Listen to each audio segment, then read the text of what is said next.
అందరికీ నమస్కారం అండి. Dear parents and students, JEE మెయిన్స్కి సంబంధించి ఫస్ట్ సెషన్ రిజల్ట్ రావడం జరిగింది. స్టూడెంట్స్ పేరెంట్స్ కూడా వారికి ఎంతెంత పర్సెంటేజ్ వచ్చిందో తెలుసుకోవడం జరిగింది. మరి ఇప్పుడు పర్సెంటేజ్ వచ్చిన తర్వాత రెండు రకాలుగా మనం ఆలోచిస్తూ ఉంటాము. ఒకటి, వచ్చిన పర్సెంటేజ్ బేస్ చేసుకుని మనకి ఎన్ఐటీలో సీట్ వస్తుందా, లేకపోతే ట్రిపుల్ ఐటీలో సీట్ వస్తుందా, వస్తే ఎక్కడ వస్తుంది, ఇలాంటి ఆలోచనతోటి మీరు ఎక్కువగా టైం స్పెండ్ చేస్తూ ఉంటారు. దీన్ని దృష్టిలో పెట్టుకొని అసలు మన దేశంలో ఉన్నటువంటి ట్రిపుల్ ఐటీలు ఎన్ని ఉన్నాయి, అవి కేటగిరీ వైజ్గా మీకు చెప్పాలని వీడియో చేస్తున్నాను. ముందుగా ఎన్ఐటీల గురించి నేను నెక్స్ట్ వీడియోలో చెప్తాను. ఈరోజు ట్రిపుల్ ఐటీలు, దేశంలో ఉన్నటువంటి 26 ట్రిపుల్ ఐటీల గురించి మీకు కొంచెం క్లుప్తంగా వివరించడానికి ప్రయత్నిస్తాను. మనకి దేశంలో ఉన్నటువంటి 26 ట్రిపుల్ ఐటీలని 3 కేటగిరీలుగా డివిజన్ చేశారు. Category 1, category 2, category 3.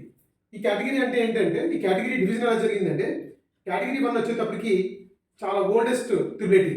ఇక్కడ ఇన్ఫ్రాస్ట్రక్చర్ కానీ, ఫ్యాకల్టీ కానీ, తర్వాత అక్కడ ఉన్నటువంటి ల్యాబ్స్ కానీ, ఇవన్నీ కూడా చాలా ఓల్డ్ ఎన్ఐటీలు కాబట్టి చాలా సిస్టమేటిక్గా ఉన్నాయి.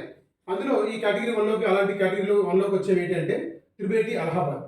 ఇది ట్రిపుల్ ఐటీ అలహాబాద్ అనేది దేశంలో ఐఐటీలతో ఈక్వల్ అండి, ఈ ట్రిపుల్ ఐటీ అలహాబాద్ అనేది. కాబట్టి ట్రిపుల్ ఐటీ అలహాబాద్ అందుకు కేటగిరీ 1లో వచ్చింది. అలాగే ట్రిపుల్ ఐటీ గ్వాలియర్ ఒకటి, ట్రిపుల్ ఐటీ లక్నో, తర్వాత triple IT Jabalpur, triple IT Kanchipuram, Pune, Sonepat, Vadodara, Surat and Gwalior, Guwahati and Sri city. ఇవి కేటగిరీ 1లోకి వస్తాయి. ఇక్కడ చూడండి, శ్రీ సిటీ చిత్తూరు ఏదైతే ఏపీలో ఉందో, ఇది మొత్తం తెలుగు 2 రాష్ట్రాలకు కూడా ఈ కేటగిరీ 1లో ఉన్నటువంటి శ్రీ సిటీ చిత్తూరు అనేది చాలామంది ప్రయారిటీ ఇస్తూ ఉంటారు. ఎందుకు అంటే ఇది 2 రాష్ట్రాలకి కొంచెం యాక్సెసిబుల్. రెండోది, ఇది private PPP model, private partnership మోడల్లో ఈ శ్రీ సిటీ ఉంది. ఇక్కడ చాలా మంచి ఇన్ఫ్రాస్ట్రక్చర్, మంచి ట్రిపుల్ ఐటీ కూడా. ఇవి కేటగిరీ 1లోకి వచ్చేటువంటి ట్రిపుల్ ఐటీలు. మరి కేటగిరీ 2కి వచ్చేటప్పటికి మనం చూసుకుంటే, కేటగిరీ 2లో ట్రిపుల్ ఐటీ కోట, మనందరికీ తెలుసు, కోట రాజస్థాన్లో ఉంది. అలాగే triple IT Kanchipuram, triple IT Raichur, triple IT Nagpur, triple IT Bhupal, triple IT Kurnool. ఇక్కడ చూడండి, ట్రిపుల్ ఐటీ కర్నూలు ఏపీలో మరలా మనకి కేటగిరీ 2లో కూడా ఒక ట్రిపుల్ ఐటీ ఉంది. ఇది కూడా కొత్తదైనా సరే ఈ మధ్య ఇన్ఫ్రాస్ట్రక్చర్ బాగా డెవలప్ చేశారు, ఫ్యాకల్టీ కూడా మంచిగా ఉందని చెప్తున్నారు. మనం ట్రిపుల్ ఐటీ కర్నూలు కూడా మనం ఎక్కువ ప్రయారిటీ ఇవ్వడానికి ఇవ్వచ్చు. తర్వాత ట్రిపుల్ ఐటీ ధార్వాడ, తర్వాత ట్రిపుల్ ఐటీ హోనా హిమాచల్ ప్రదేశ్లో ఉంది. అలాగే ట్రిపుల్ ఐటీ వడోదర, ఇది ఇంటర్నేషనల్ క్యాంపస్ అండి, ఇది గుజరాత్లో ఉంది. ఇది కేటగిరీ 2కి వచ్చేటువంటి ట్రిపుల్ ఐటీ. ఇంకా కేటగిరీ 3లో ఉండేటువంటి ట్రిపుల్ ఐటీలు ఏంటి అంటే, ట్రిపుల్ ఐటీ కొట్టాయం మనందరికీ తెలుసు, కేరళలో ఉంది, మనకి యాక్సెసిబుల్ కూడా. అలాగే ట్రిపుల్ ఐటీ రాంచీ, అలాగే ట్రిపుల్ ఐటీ కళ్యాణి వెస్ట్ బెంగాల్లో ఉంది. అలాగే triple IT Bhagalpur, triple IT Agartala, triple IT Manipur. ఇవన్నీ కూడా కొత్త ట్రిపుల్ ఐటీ. ఈ ట్రిపుల్ ఐటీలు లేటెస్ట్గా ఏర్పడే, ఇంకా ఇప్పుడు ఇన్ఫ్రాస్ట్రక్చర్ డెవలప్ అవుతూ ఉంది. చాలా వరకు బిల్డింగ్ కూడా కొంత కన్స్ట్రక్షన్ అయ్యి ఇంకా కన్స్ట్రక్షన్ అవుతూ ఉంది అనమాట.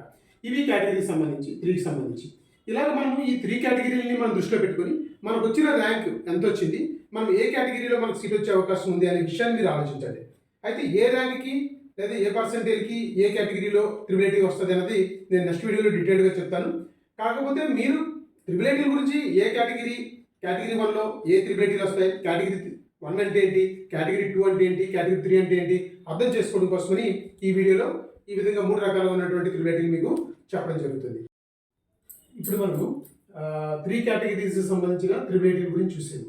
ఇప్పుడు కేటగిరీ 1లో ఉన్నటువంటి ట్రిపుల్ ఐటీల్లో లాస్ట్ ఇయర్ ఎంత పర్సెంటేజ్కి ఏ కేటగిరీ వాళ్ళకి ఎంత ర్యాంక్ వచ్చింది ఒకసారి చూద్దాము.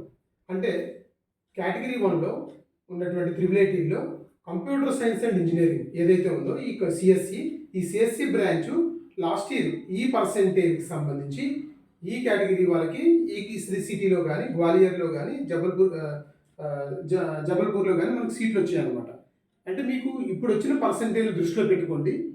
ఇప్పుడు వచ్చిన పర్సెంటేజ్లో కంప్యూటర్ సైన్స్ అండ్ ఇంజనీరింగ్ మనము ఏ కేటగిరీ వాళ్ళము మనకు ఎంత ర్యాంక్ వస్తుంది మీకు ఐడియా వచ్చేస్తుంది. ఇక్కడ మన మీ పర్సెంటేజ్ బట్టి మీకు దగ్గర మీకు ర్యాంక్ కూడా ఐడియా వచ్చేస్తుంది. తర్వాత ఈ కంప్యూటర్ సైన్స్ అండ్ ఇంజనీరింగ్ మీకు ఏ ట్రిపుల్ ఐటీలో వస్తుందో కూడా మీకు ఇక్కడ ఐడియా వచ్చేస్తుంది. కాబట్టి లాస్ట్ ఇయర్ 2024లో చూస్తే ట్రిపుల్ ఐటీ శ్రీ సిటీ చిత్తూరు మన ఏపీలో ఏదైతే ఉందో దానికి సంబంధించి మనము ఇక్కడ 98.2%కి ఓపెన్ కేటగిరీ అభ్యర్థులకి 26,444 ర్యాంక్ వరకు కూడా సీట్ వచ్చింది. అదే ఓబీసీ వరకు అయితే 11,112 వరకు సీట్ వచ్చింది. ఈడబ్ల్యూఎస్ వరకు అయితే 4,857 వరకు సీట్ వచ్చింది. అది ఎస్సీ వారికి అయితే 8,121 వరకు సీట్ వచ్చింది. ఎస్టీ వారికి 3,930 ర్యాంక్ వరకు కూడా సీట్ వచ్చింది. ఇది లాస్ట్ ఇయర్ శ్రీ సిటీ చిత్తూరులో ఈ పర్సంటేజ్కి ఈ కేటగిరీ వాళ్ళకి ఈ ర్యాంక్కి కంప్యూటర్ సైన్స్ అండ్ ఇంజనీరింగ్ వచ్చింది. ఈ విధంగా కాబట్టి మనము ఈసారి వచ్చిన పర్సంటేజ్ బేస్ చేసుకుని త్రిబుల్ మీకు అర్థం కావడం కోసం అంటే ఎన్ఐటీ గురించి మనం నెక్స్ట్ వీడియోలో మాట్లాడుకుంటాము. త్రిబుల్ ఐటీలో మనకి కానీ ఈ పర్సంటేజ్లో ఉంటే కంప్యూటర్ సైన్స్ అండ్ ఇంజనీరింగ్ అందరికీ ఇష్టం కాబట్టి కంప్యూటర్ సైన్స్ అండ్ ఇంజనీరింగ్ మనకి ఏ త్రిబుల్ ఐటీలో వస్తుంది అని మనం ప్రతి కేటగిరీ ఓపెన్ కేటగిరీ వాళ్ళు చూసుకోవచ్చు, ఓబీసీ ఎన్సీఎల్ వాళ్ళు చూసుకోవచ్చు, ఈడబ్ల్యూఎస్ వాళ్ళు చూసుకోవచ్చు, ఎస్సీ ఎస్టీ వాళ్ళు కూడా మీరు మొత్తం అందరూ కూడా ఒకే స్లైడ్లో మీరు చూసుకుంటారని ఇక్కడ నేను ఈ వీడియోలో ఒక స్లైడ్లో ఎక్స్ప్లెయిన్ చేయడం జరుగుతుంది. కాబట్టి ఇక్కడ ఉన్నటువంటి త్రిబుల్ ఐటీకి సంబంధించి మీ పర్సంటేజ్ని మీ కేటగిరీలో చూసుకొని కంప్యూటర్ సైన్స్ అండ్ ఇంజనీరింగ్ ఎంత వస్తుందో ఎక్కడ వస్తుందో చూసుకోండి. అలాగే మనం నెక్స్ట్ వీడియోలోని మిగతా త్రిబుల్ ఐటీల గురించి మిగతా బ్రాంచ్ల గురించి కూడా మనం మాట్లాడుకుందాం. కాబట్టి నాకు మీ అందరూ కూడా సబ్స్క్రైబ్ చేయలేదండి, చాలా వరకు సబ్స్క్రైబ్ చేయండి, లైక్ చేయండి, షేర్ చేయండి. Thank you very much.